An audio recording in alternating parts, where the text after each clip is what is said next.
Hello, welcome to Network Vulnerability Scanning with OpenVAS. Today's presentation will be presented by David Coenen, Christopher Dalisay, and Michael Lee. Scanning was conducted on multiple virtual machines, including the Metasploit 2, Metasploit 3, pfSense, Security Onion, and Kali Linux.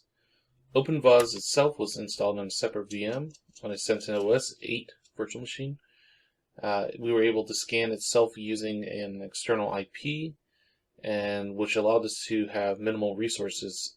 Instead of having two scanners scanning each other, we were able to just have one scanner. The scanner was placed on multiple subnets depending on the scanning requirements. Scanning service account was created on each virtual machine, allowing us to mimic a real-world scenario service account. And we tested both the SSH keys, username and passwords for the scanning account. Showing both methods function correctly. The SSH keys will be utilized in the future to heighten the security, creating a multi-factor authentication with a key password requirement, which can all be configured inside OpenVAS. And I did so during half of my scans. The other half I did do username and passwords. Here we have a diagram of our system's network configuration and how each VM was provisioned an IP on different subnets.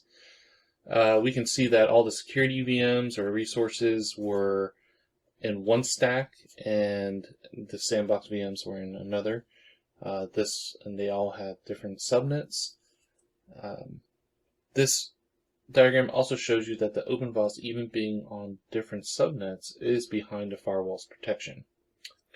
What it does give us is the ability to be independent and have the scanner on different subnets depending on the system's requirements or the operations requirements. So if someone wanted to create a new VM, they wanted to create a new subnet, the scanner can move in between the new subnets, old subnets, and VMs. Separating it from the system's infrastructure as an independent VM also heightens the security by restricting only authorized access to the scanner by privileged users. So this is not living on another VM such as Kali, and because of that, it doesn't have services running in the background when it's not being used. It doesn't have people accessing that VM for other resources while having the ability to obtain access to the actual scanner itself. Just one other little tidbit. I want to discuss that not only is the firewall protecting the entire system and the different subnets, the security scanner itself is actually only accessed through the management subnet. So in that case, it is not going through the WAN, it is not connected to the home network or external network in this case, and it is completely protected and only accessed by authorized user, which was our team. And so we have these other systems on these different subnets, and they have essentially the same access to those different subnets. Here we have OpenVAS considerations and lesson learned.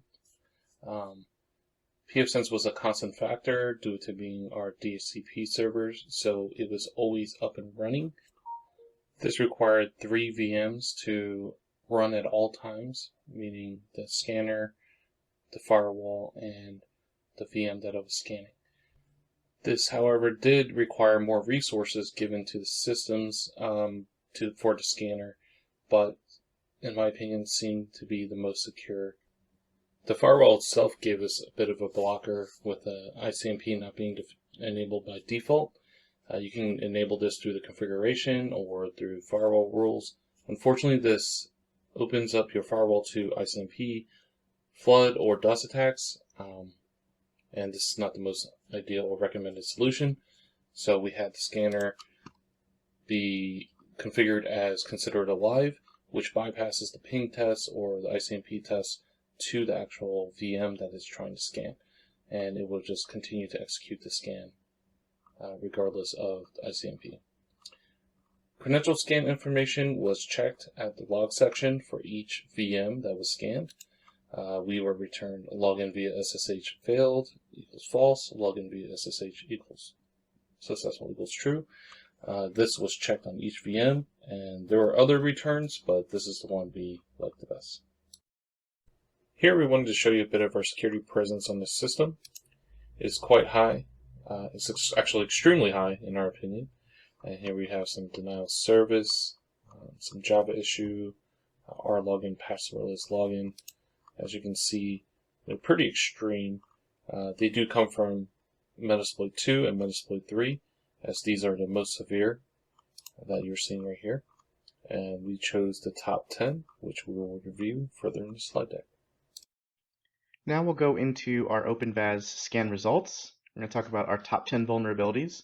And now, because on our network we had both the Metasploitable 2 and Metasploitable 3 VMs, all of the vulnerabilities that came back with the highest criticality were from those two VMs. And some of the commonalities between our top 10 were that they all had a CVSS score of 10, they were all reported as critical, and because of that, remediation was decided for all. The first vulnerability we'll discuss is the GNU Bash Environment Variable Handling RCE vulnerability, otherwise known as shell shock. This one was found on our Metasploitable 2 VM, and depending on the attack vector, this would either allow local privilege escalation or remote command execution via shell injection, remote or local. At the bottom here is the command used to test against this CVE. The remediations provided by the results of OpenVAS noted that a patch is provided by the vendor, so the remediation in this case would be automated and no additional tools would be needed. Our second critical vulnerability that we are reporting on is this possible backdoor ingress lock vulnerability found on Metasploitable 2, and it's found by simply doing an ID command on an exposed shell. You can see here on the image on the right, rawhex.com performed this vulnerability, and you can see on port 1524 there's an exposed shell, and on the command line they simply netcat into port 1524 and they're in the shell as root, and they perform the ID command as well as several other commands. In terms of remediation for this issue, OpenVAS recommends a whole system cleanup, as obtaining root can be devastating and can prove to be especially cumbersome depending on how outreaching this VM can be on the network. A tool we recommend is something like a SCAP tool, like OpenSCAP, that leverages STIG policies that can check against being able to log in as root, and several other things you might want to test against. Our next vulnerabilities, 3 and 4, both again found in Metasploitable 2 and discovered on a couple different ports, vulnerability 3 being discovered on 1099 and 4 being discovered via 513. Vulnerability 3 is a Java vulnerability that could allow remote attackers to transmit packets that they've crafted via the affected software with the vulnerable Java version. The remediation that OpenVAS recommends is to disable class loading, which is actually available by default by updating this vulnerable Java version. An additional tool that we recommend is something like SonarQube that scans against specific programming languages in software and services. In this case, it would be scanning against Java and testing against known vulnerabilities.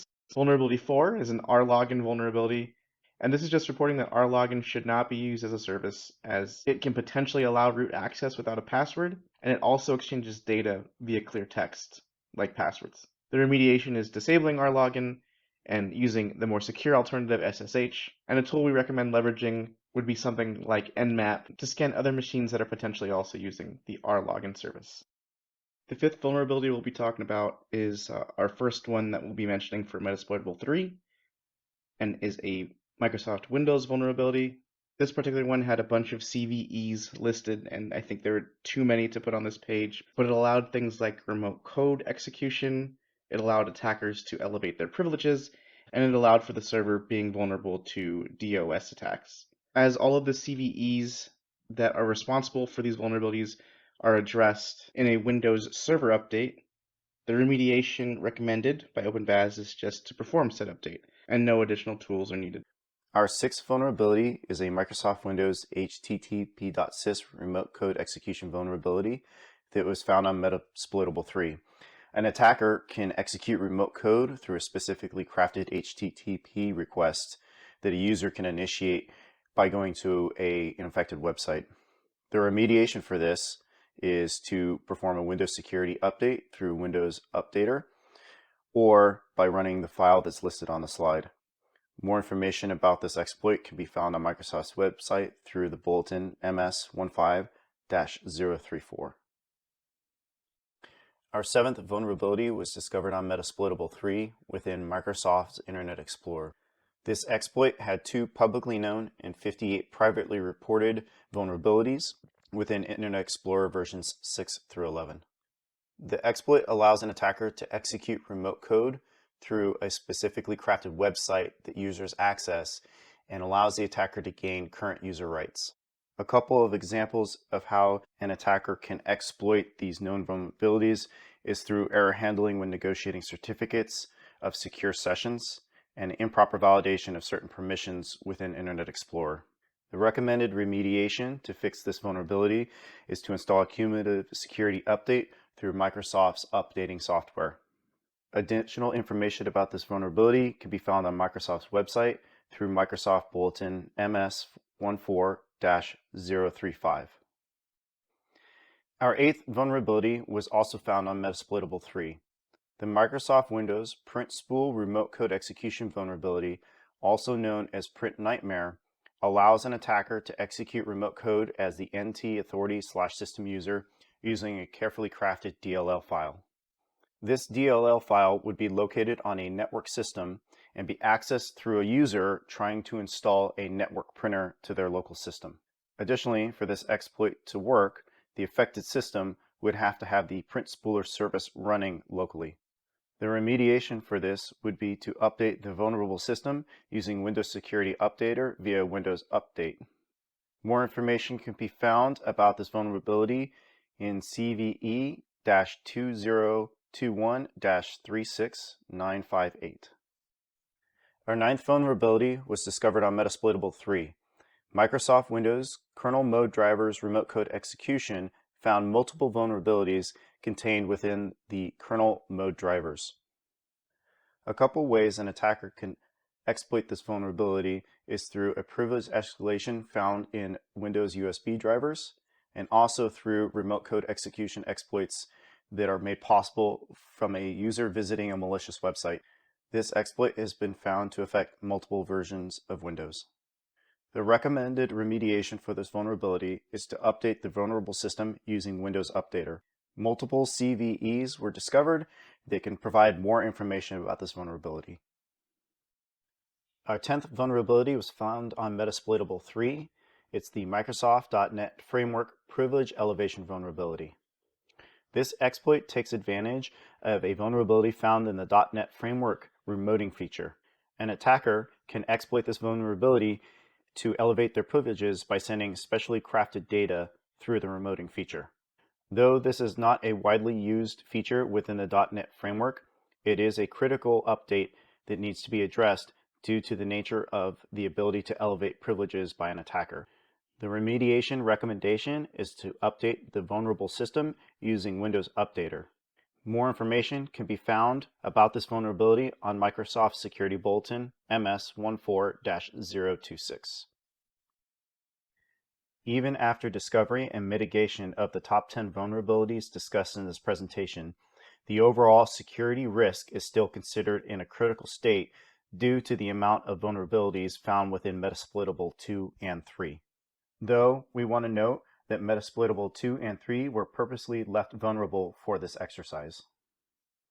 Remediation for the top 10 vulnerabilities discussed in the presentation was a necessary choice due to the critical level of severity of all the vulnerabilities found on the two systems. We would like to note that most of the remediation recommendations were to apply patches or updates that were provided by the vendor. As a final note, it is our recommendation that further remediation and mitigation strategies need to be implemented across the entire network to bring the overall state of the security level down. Once again, this presentation has been brought to you by Team 6, members consisting of David Coenen, Christopher Dalisay, and Michael Lee. Thank you everyone for listening and watching the presentation.